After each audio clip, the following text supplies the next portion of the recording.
Okay, it's Dirty Hat Man. Don't know why I'm calling it that way, but that's what I've been inspired to call it. So, back for my second video, which I don't know exactly what I'm going to do, but I'll just jabber, and figure out what I'm doing. So, but yeah, last while, the good Lord's been inspiring me to do a video, and to title it Dirty Hat Man. So there's the dirty hat, the dirty hat, and then there's a man underneath of it.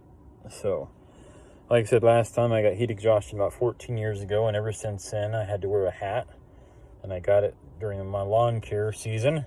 And I went from being like, I think it was like 34, 35, and then after that it ended up being like a 70-year-old or 80-year-old, because the heat would just affect me. Even on a 70-degree day, I would just overheat abundantly. And I never had at that point in time, I didn't have a truck that had air conditioning in it. I had a 1987 Ford F350 flatbed with an 8-foot bed on it, with the 302, not the 302, the 300 straight 6. See, I'm not very good at this, so messing it all up as I go, but doing very good job at that and messing it up. But it had a 300 straight 6 in it. Very good engine. The only thing I didn't like about it, about every 3 years, it was a standard, I had to change the clutch in it. So I'd have to do that about every 3 years, but I drove it a lot, used it a ton.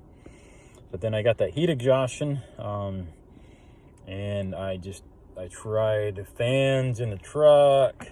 I tried the ice box where you cut holes in it and you put ice in it, and you got one fan blowing in one end and the cold air is blowing out the other on you.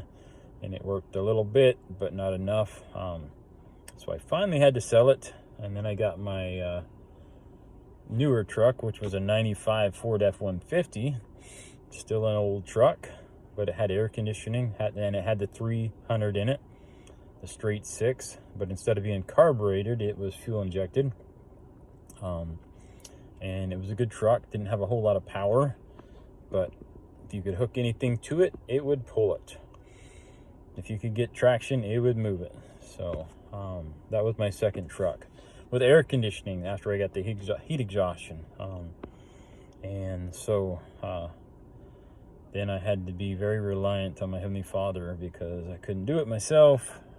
Before that, I could go out and work, and I'd get tired and then stop, rest for a little bit, and my energy would be back. But after the heat exhaustion, it totally changed it. Totally changed how I had to work, and I had to just be really slow and take it carefully. And then if I got too warm, jump in the truck and cool off. And then if I got to the point where I was just way too hot, I just had to stop for the day and call it a day, and be thankful the Heavenly Father let me get that far. So it was very hard for me, because I struggled to be able to do stuff, and just had to be glad and happy that I could get as much done as I could. So that was quite a long time ago. My heat exhaustion's a little bit better. I still have to be careful, but I'm doing a lot better, and I have a helper, and I got a newer truck, a 2014 Toyota Tundra, double cab with the 8-foot bed on it. Very nice truck. The good Lord blessed me to get that, and I could get it paid off and have it now to use. So I'm very grateful for that. So, and like I said, I don't know exactly why I'm doing this, but besides, I've been asked to do it by the Heavenly Father. So I'm trying to do what I'm asked to do. So hopefully it'll be helpful to somebody. So I don't know what my next video will be about, but it will have a dirty hat in it, hopefully. So, and if it doesn't, it won't have a dirty hat in it. But all right, well, thank you for listening, and you guys have a good day. The good Lord bless you, hopefully. He will. I found many a times that even though he doesn't seem like he's blessing you, he is, and his hand is there watching you over and he's taking care of you and looking out for you, even if you don't realize it. So, all right. Well, thank you so much. Have a good day, and thank you for watching. Bye-bye.